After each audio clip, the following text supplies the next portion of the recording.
गुरुर्ब्रह्मा गुरुर्विष्णु गुरुदेवो महेश्वरः गुरुर्साक्षात् परब्रह्म तस्मै श्री गुरुवे नमः।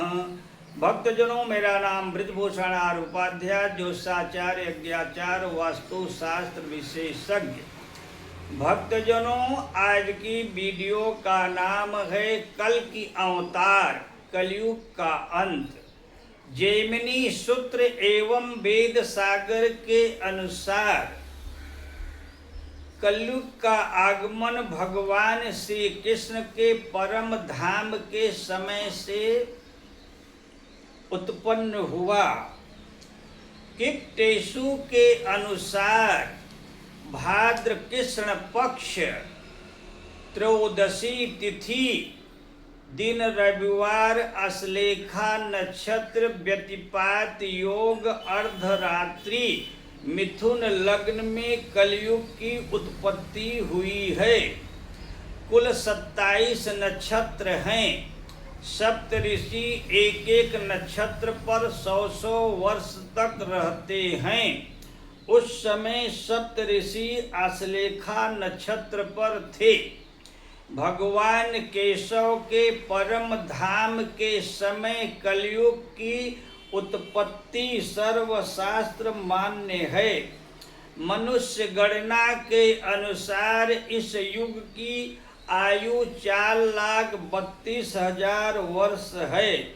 कलयुग के प्रारंभ में मगध देश के राजा जरासंध के पिता वहीद्रथ का राज्य था। इसके पश्चात क्रमानुसार नंदीवर्धन, शिशुनाथ, महानंद, पद्म, चंद्रगुप्त मौर्य, पुलिंद, कण्वकंक और 8 यवन तथा 14 तुर्क एवं गुरुंड तथा अंग्रेज भारत भूमि पर राज किया। तत्पश्चात इस देव भूमि पर प्रजातंत्र की स्थापना हुई। प्रजातंत्र राज 1099 वर्ष तक चलेगा। मात्र 52 वर्ष व्यतीत हो चुका है। इसके पश्चात 11 मौनी राजा राज करेंगे 300 वर्षों तक। इसके पश्चात उनका राजकाल समाप्त होने पर किलकिल नगरी में भूतनंद नामक राजा उत्पन्न होगा। इसके पश्चात मगध देश का राजा विश्वपूर्ति होगा।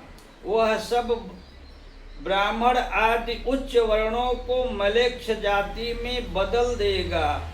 वह पद्मावती को राजधानी बनाकर हरिद्वार से लेकर प्रयाग तक राज्य करेगा। सभी ब्राह्मण संस्कार विहीन हो जाएंगे। सभी स्त्रियां संस्कार शून्य, पर पुरुष परायण एवं भ्रष्ट हो जाएंगी। सर्वत्र शूद्र राज होगा। धर्म, सत्र, पवित्रता, क्षमा, दया, शक्ति आदि सब नष्ट हो जाएंगे। नीच पुरुषों की सेवा होने लगेगी। सत्यवादी तथा धार्मिक भूखों मरने लगेंगे। जिसके पास धन होगा वही कुलीन, सदाचारी, सद्गुणी माना जाएगा। डाकू, ठग, लुटेरों का अधिकार जोर होगा। अकाल पर अकाल पड़ेंगे। कभी अतिवर्षा, कभी अति सूखा पड़ेगा। आंधी, तूफान, कड़ाके की शीत, पाला एवं अनेक रोग होंगे। मनुष्य की आयु 20 से 30 वर्ष तक होगी। वर्णाश्रम, धर्म, वेद मार्ग सब नष्ट हो जाएंगे। उस समय धर्म की रक्षा के लिए कली भगवान का अवतार होगा। संभल ग्राम में विष्णु यश नाम का एक उच्च ब्राह्मण होगा। उसी के घर में भगवान का अवतार होगा। उनके पास एक देवदत्त नामक घोड़ा होगा। उसी पर बैठकर तलवार से शत्रुओं का विनाश करेंगे।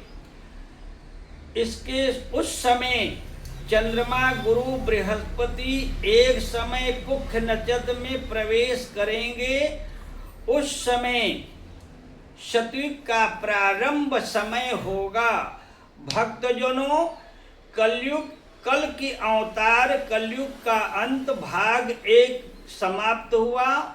अगली जानकारी भाग 2 में 13 अप्रैल को प्राप्त करेंगे। जय श्री राम।